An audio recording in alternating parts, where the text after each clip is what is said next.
Haleluya, puji Tuhan. Selamat pagi, salam sejahtera bagi kita semua yang ada di dalam nama Tuhan Yesus Kristus. Kembali bersama GPDI VMM menyapa saudara dimanapun saudara berada. Ayub pasal 42 ayatnya yang ke-12. Ayub 42 ayatnya yang ke-12 kita bacanya. Tuhan memberkati Ayub dalam hidupnya yang selanjutnya lebih daripada dalam hidupnya yang dahulu. Ia mendapat 14.000 ekor kambing domba dan 6.000 unta, 1.000 pasang lembu dan 1.000 ekor keledai betina. Ia juga mendapat 7 orang anak laki-laki dan 3 orang anak perempuan. Dan anak perempuan yang pertama diberi nama Yemimah, yang kedua Kesia dan yang ketiga Keren Hapuk. Di seluruh negeri tidak terdapat perempuan yang secantik anak-anak Ayub. Dan mereka diberi ayahnya milik pusaka di tengah-tengah saudara-saudaranya laki-laki. Sesudah itu Ayub masih hidup 140 tahun lamanya. Ia melihat anak-anaknya dan cucu-cucunya sampai ke keturunan yang keempat. Maka matilah Ayub tua dan lanjut umur.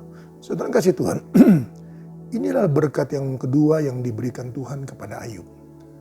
Dan ini menjadi satu pelajaran yang penting bagi Ayub. Oleh karena itu dia tidak lagi lalai dalam mendidik anak-anaknya. Dan kita dapati bahwa berkat Tuhan dipulihkan dan juga kehidupan anak-anaknya sampai keturunan yang keempat, dikatakan firman Allah. Bahwa Ayub melihat keturunannya, anaknya dan cucu-cucunya sampai keturunan yang keempat. Dan 10 anaknya membawa satu kehidupan bagi Ayub. Karena Ayub sekali lagi tidak lalai. Dia mengingat akan pengalaman yang pahit dalam kehidupannya. Kita baca Ayub pasal 1. Ayub pasal 1 ayatnya yang ke-13.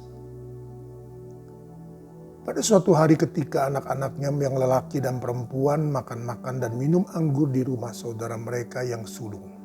Datanglah seorang pesuruh kepada Ayub dan berkata, sedang lembu sapi membajak dan keledai-keledai betina makan rumput di sebelahnya. Datanglah orang-orang Sheba menyerang dan merampasnya serta memukul penjaganya dengan mata pedang. Hanya aku sendiri yang luput sehingga dapat memberitahukan hal itu kepada Tuhan. Sementara orang itu berbicara, datanglah orang lain dan berkata, api telah menyambar dari langit dan membakar serta memakan habis kambing domba dan penjaga-penjaga. Hanya aku sendiri yang luput sehingga dapat memberitahukan hal itu kepada Tuhan. Sementara orang itu berbicara, datanglah orang lain dan berkata, orang-orang Kasdi membentuk 3 pasukan, lalu menyerbu unta-unta dan merampasnya serta memukul penjaganya dengan mata pedang. Hanya aku sendiri yang luput sehingga dapat memberitahukan hal itu kepada Tuhan. Sementara orang itu berbicara, datanglah orang lain dan berkata, anak-anak Tuhan yang lelaki dan perempuan sedang makan-makan dan minum anggur di rumah saudara mereka yang sulung. Maka tiba-tiba angin ribut bertiup dari seberang padang gurun. Rumah itu dilandanya pada 4 penjurunya dan roboh menimpa orang-orang muda itu. Sehingga mereka mati, hanya aku sendiri yang luput sehingga dapat memberitahukan hal itu kepada Tuhan. Saudara kasih Tuhan, inilah pengalaman yang pahit yang dijalani oleh Ayub. Kenapa? Karena dia tidak mendidik anak-anaknya dalam takut akan Tuhan. Dia tidak mendidik anak-anaknya dalam ketetapan peraturan dan perintah Tuhan. Sehingga mereka hanya melewati hari-hari dan menghabiskan waktu demi waktu hanya berkumpul di rumah secara bergilir di rumah anak lelakinya. Dan 3 anak perempuannya turut serta di dalam makan-makan dan minum anggur tersebut. Ayub bukan tidak tahu, Ayub tahu akan perbuatan mereka. Dan dia membakar korban penghapus dosa, penebus salah. Dengan tujuan apa? Agar anak-anaknya itu tidak mengalami seperti yang dia tahu bahwa sesuatu akan terjadi. Dan saudara kasih Tuhan, kita tahu semua bahwa Allah mengizinkan semua itu terjadi dan semuanya saudaraku. Semua kambing dombanya, semua harta miliknya saudaraku sampai ke 10 anak-anaknya pun saudaraku. Mereka itu tidak ada satupun yang luput. Nah, itulah pengalaman yang pahit dari Ayub. Oleh karena itu ketika dalam pasalnya yang ke-42 ayatnya yang ke-12 sampai 17. Ketika Allah memulihkannya, saudara kasih Tuhan. Karena apa? Karena dia mendoakan sahabat-sahabatnya. Dan dia mengaku bahwa selama ini dia mengenal Tuhan hanya kata orang. Tidak secara pribadi, kalau pengalaman-pengalaman yang manis dalam Tuhan. Tetapi yang pahit saudara Tuhan dia jalani. Nah, itulah saudara Tuhan mengapa hari ini kita dapat disampaikan firman Allah bahwa Ayub diberkati, betul. Ayub juga dipulihkan, itu betul. Tetapi saudara Tuhan ada sesuatu yang perlu, ada poin-poin saudara Tuhan yang perlu kita perhatikan. Bahwa kalau dalam Ayub pasal 1, Ayub membiarkan anak-anaknya tidak menjalankan perintah Tuhan dan sebagainya.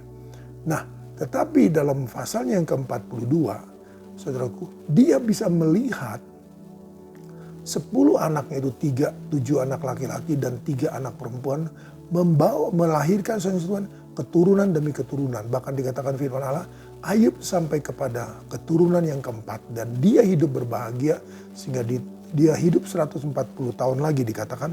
Dan mereka saudara Tuhan begitu bahagia. Ayub bahagia saudaraku. Nah, mari saudara Tuhan, biarlah Ayub ini menjadi contoh bagi kita. Bahwa kita jangan lalai, jangan kita biarkan saudara Tuhan hidup anak-anak kita tidak mengalami hari-hari yang penuh dengan berkat Tuhan. Yaitu hari-hari menjalankan ketetapan perintah dan dalam hukum-hukum Allah. Mari saudara Tuhan, kita datang pada Tuhan dan kita percaya, dan saya yakin dan percaya saudaraku, firman ini kalau kita hidupi dalam hidup kita, maka kita pun saudaraku akan juga Tuhan tolong sebagaimana Tuhan menolong Ayub. Dan Tuhan akan memberkati sebagaimana Tuhan memberkati Ayub. Dan Tuhan akan memulihkan sebagaimana Tuhan memulihkan Ayub. Dan kita akan melihat kebahagiaan anak-anak dari anak-anak kita. Dan cucu-cucu kita saudaraku sampai keturunan yang keempat. Saudara Tuhan, Ayub mengalami semuanya itu. Tuhan tolong kita semua agar kita boleh memperhatikan hidup kita dan hidup keluarga kita dan anggota keluarga kita hari demi hari. Dalam nama Yesus kita datang pada Tuhan. Terima kasih Tuhan Yesus, Tuhan sudah tolong kami dalam ibadah. Menyapa ini Tuhan tolong. Berkat-Mu Tuhan atas kami semua yang ada. Hamba-Mu serahkan firman-Mu dalam tangan-Mu, Tuhan tolong.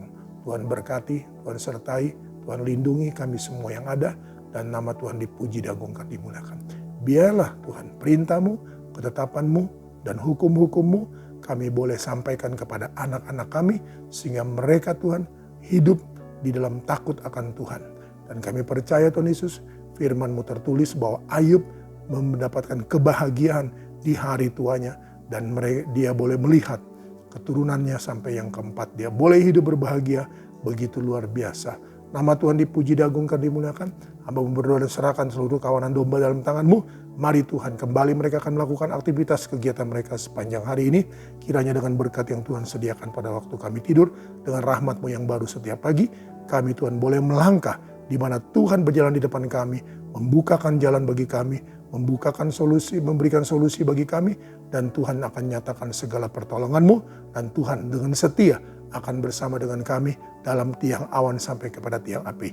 Terpujilah Engkau kalau selama-lamanya. Sekali lagi berkat-Mu atas kehidupan, berkat-Mu atas keluarga, atas rumah tangga, atas masa depan mereka semua yang ada. Dan hamba-Mu tetap berdoa dan serahkan Tuhan umat-umat-Mu, anak-anak-Mu yang akan sekolah, yang akan belajar secara onsite. Tuhan tolong, tutup bungkus, lindungi, luputkan, dan biarlah Tuhan Yesus mereka satu sama lain saling menjaga, saling memberkati, saling melindungi, dan Tuhan saling juga Tuhan mengingatkan bahwa harus mengenakan masker, dan nama Tuhan dipuji, diagungkan, dimuliakan. Yang kuliah pun Tuhan dengan berkat yang sama. Hamba-Mu serahkan dalam tangan-Mu, dalam nama Tuhan Yesus Kristus. Haleluya. Amin. Tetap semangat, jangan kendor.